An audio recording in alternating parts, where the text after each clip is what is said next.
tried to speak to him. He was like, go over there, look, you read.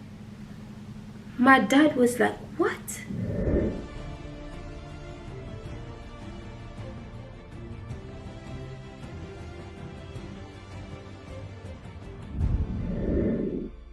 So today, it's all about consumer rights in the Gambia, consumer and protection rights of African passengers.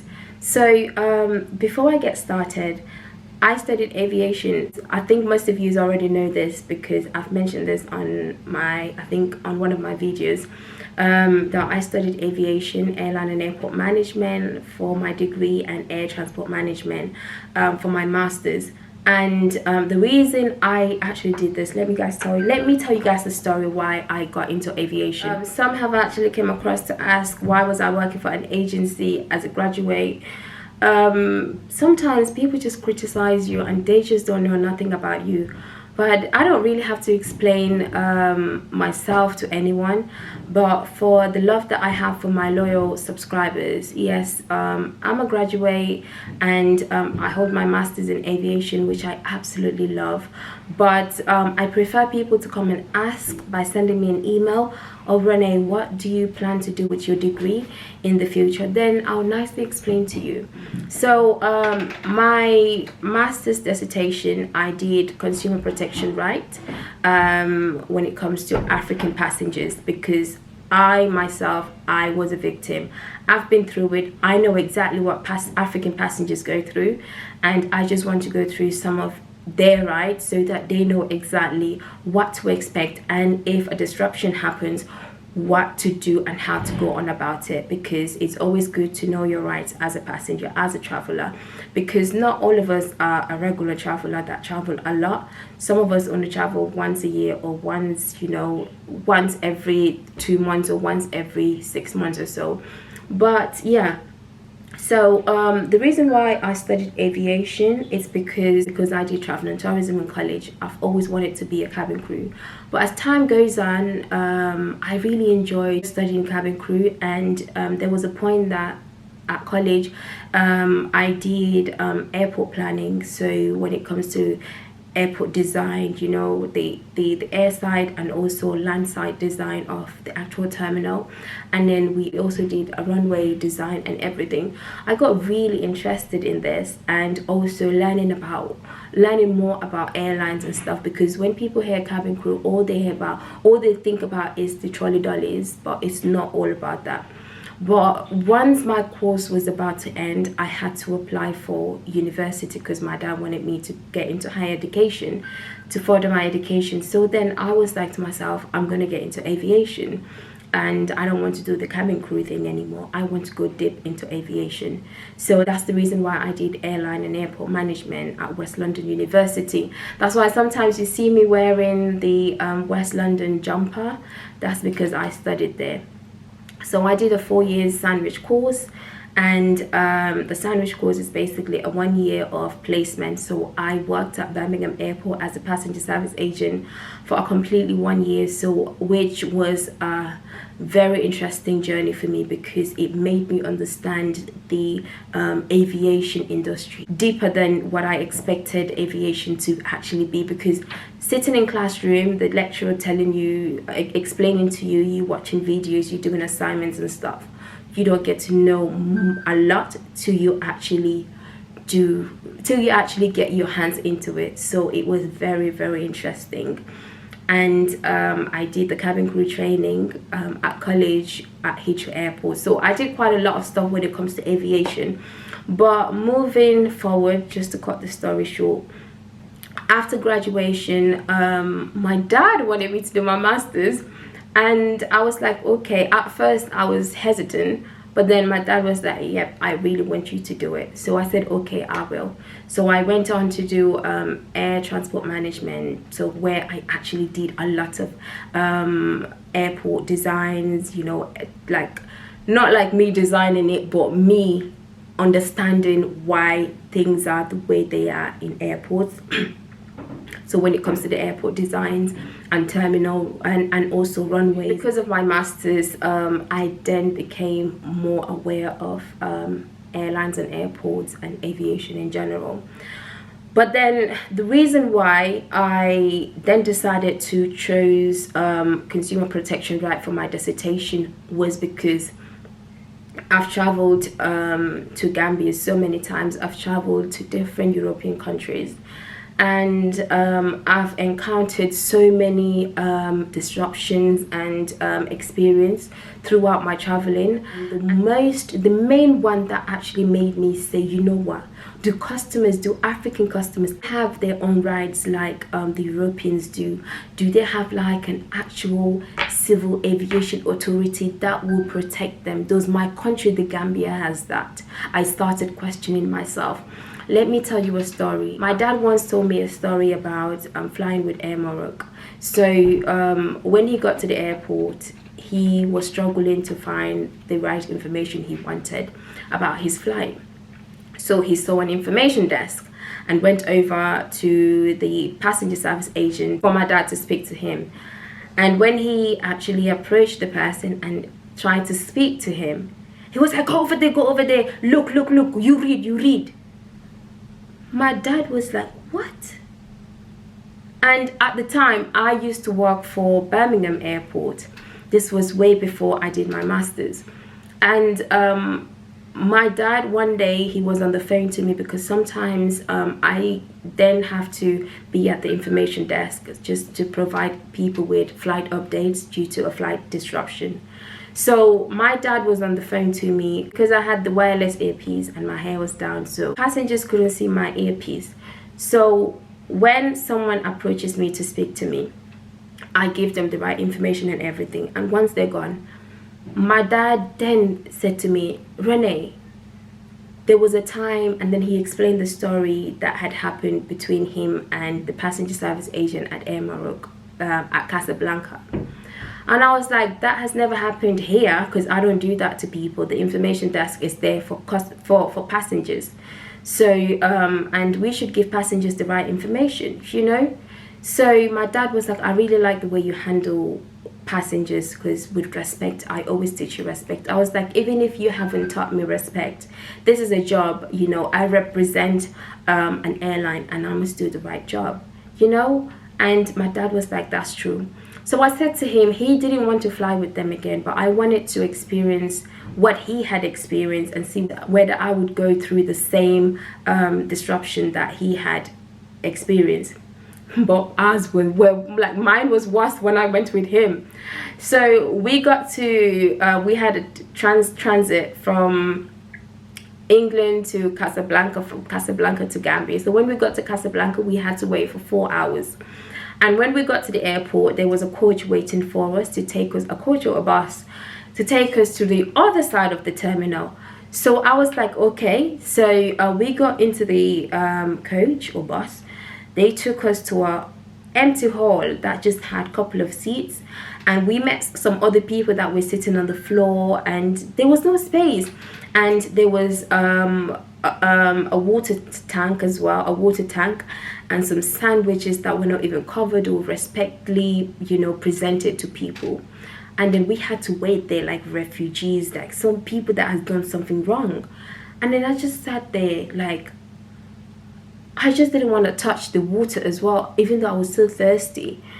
And I couldn't see anything, you know. I'd rather you dump me in the airside where I know that there's restaurants, you know, there's duty frees, I can keep myself busy and stuff, rather than you just putting me into a little hall with so many other people. But when I turn around and look, it was just black people, just Africans, you know. And the staff that were there to look after us, they were so rude, I swear by my life. They were using the F word at people. And I'm thinking, what? I did the exact same job and I dare not use these words with people, you know. And all of this was just too much for me. And my dad, he's diabetic, you know. He has to eat, he has to drink, he has to take his medication. And when I went to approach the lady and ask her, do they have a hot drink? The way she was talking to the other guy, that just basically pulled me back and said, I'm not going to talk to her because I know I know exactly the response I'm going to get back from her. After I think 2 hours, they then took us back to the terminal because we had to go through screening and everything. And then that's where we saw the food places, restaurants and stuff that we can eat. So I grabbed something with my dad and we ate and everything.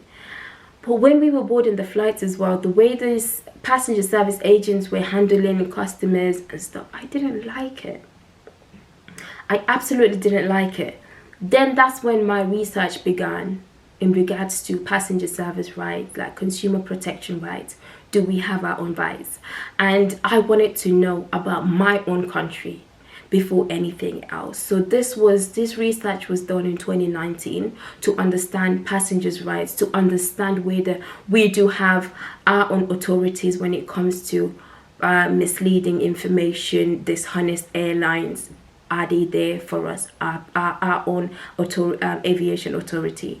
So the reason why then I went into aviation and get into higher education in regards to aviation itself is to later on with my career to set up an institution to protect consumer protection rights when it comes to the Gambia, because we have an overall general consumer protection rights agency, but we actually do not have a specific one for just airlines that just deals with airlines and passengers. So we don't have anything like that. So before I get into this video, I would like to say refurnished of the Gambian airport is beautiful.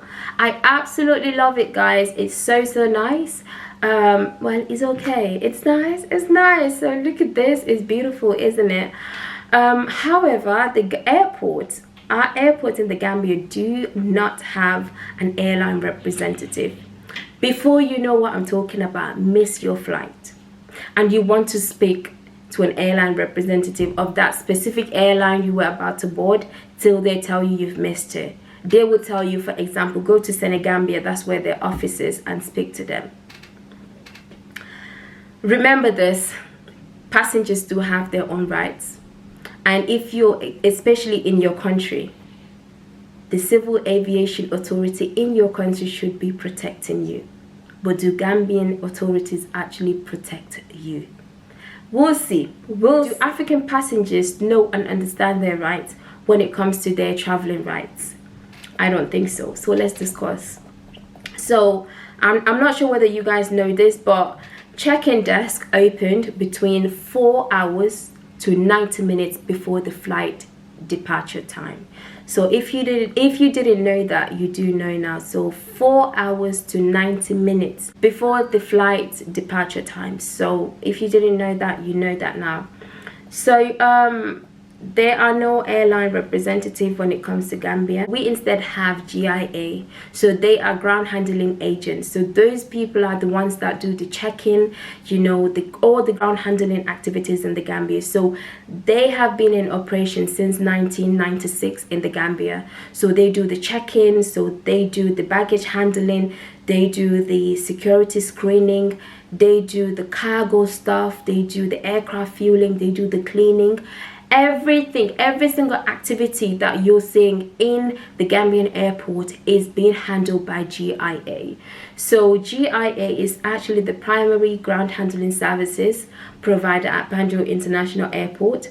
GIA provides a range of ground handling services, including check-in, just like I've basically mentioned to you. So these are the things that they do when it comes to airlines that fly to the Gambia. They have a contract with GIA, so GIA represent these airlines, but these airlines don't have a specific airline representative directly from the airline to handle passengers when there's a disruption, to help them. So there's nothing like that in the Gambia. So you will be dealing with GIA instead of the airline directly.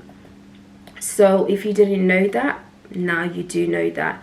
So the Gambia Civil Aviation Authorities, they do not practice their responsibilities as much as they should to promote, educate consumers about their rights. So I'm sorry guys, I'm reading again on my laptop because I've got my notes there.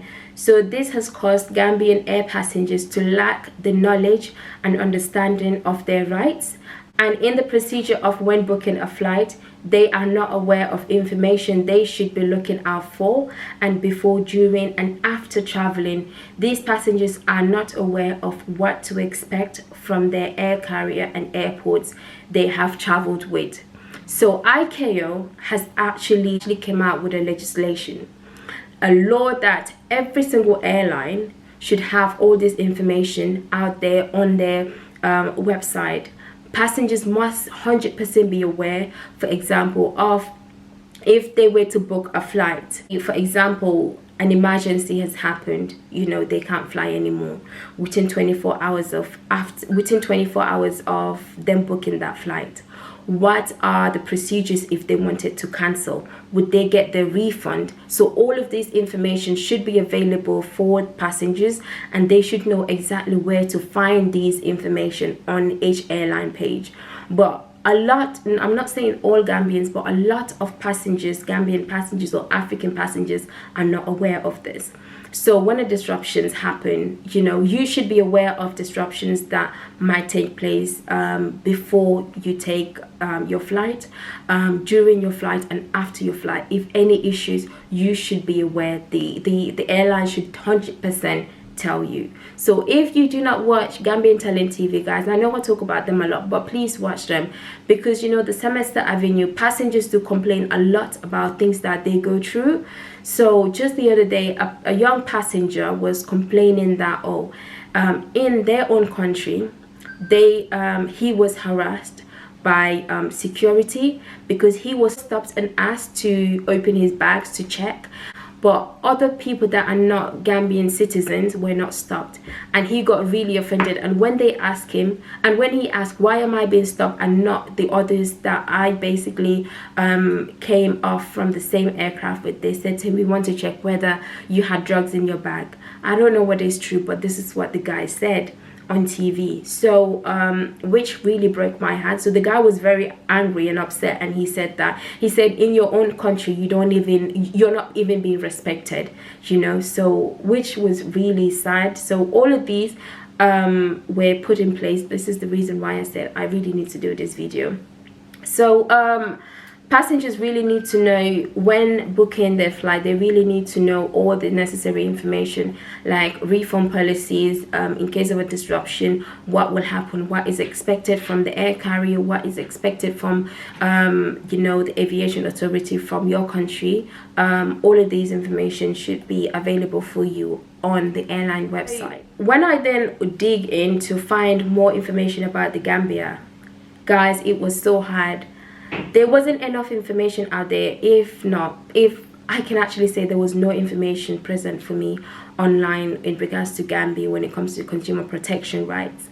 I had to get in touch with someone that I know that I used to study with when I was doing my master's. So he then hooked me up with someone that could send me the consumer protection right, the rules and regulation when it comes to consumer protection legislation, which was a lot, but I had a go at it by reading as much as I could to get the information that I needed. And it shows me that the Consumer Protection Act was actually introduced in 2014, so which is only available on the Gambia's government website and not being printed and distributed. When I say distributed, it doesn't mean that they had to distribute it, you know, to people out there, but they could be like leaflets of key information, and also the link of the website where they can go and find out more, or telephone number of who they can contact to ask more about their consumer rights. Maybe an incident happened and they want a clarity of what they could have done in that incident, or whether something could be done still.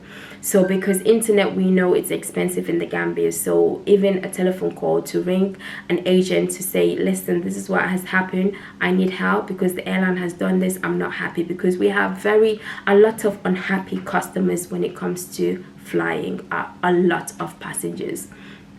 So it's sad to know that we only had a consumer protection right, we only had a Consumer Protection Act, which was introduced in 2014, but before then we didn't have any. So this makes it harder for people to access their protection rights information due to Gambia being a third world country, because internet is so expensive. I know when I say third world country, people get offended, but it is. Like, it is. We have a long way to go, guys. I'm not saying this because I'm being rude towards my country, but this is a hard fact that Gambia is a third world country, and we need to accept this. Everything is hard, everything is difficult in our country.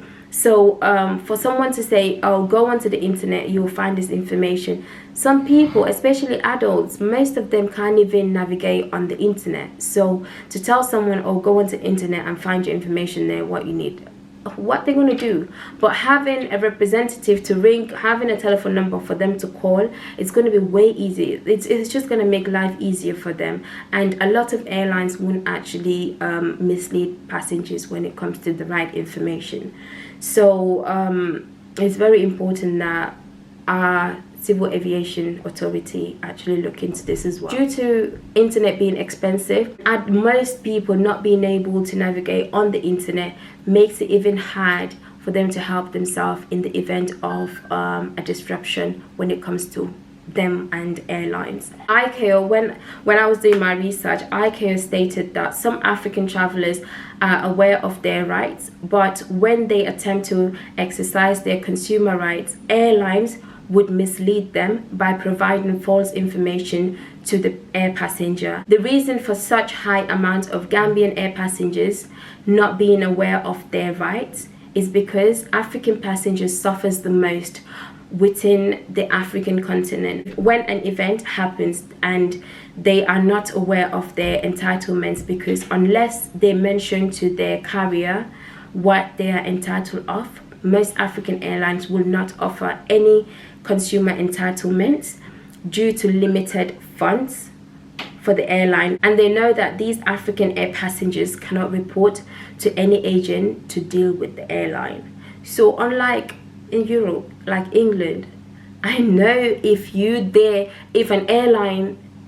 I write a complaint to an airline and they don't respond back within 2 months, I'm taking them to the enforcement body straight away because I know my rights. So this is a huge thing, because in Gambia, we have a lot of, the most complaints that you get, a lot of passengers missing their flights, a lot of passengers losing their bags, mishandled baggage and stuff like that. Those are constantly the complaints, and they have nowhere to complain to. They would just moan to their friends and family. And even you in the diaspora as well, I'm sure some of us don't even know our own passenger rights, because we just believe what the airline says to us. Sometimes we know the airline is lying, but where do we go? Even when we make a complaint, the airline would not basically respond back.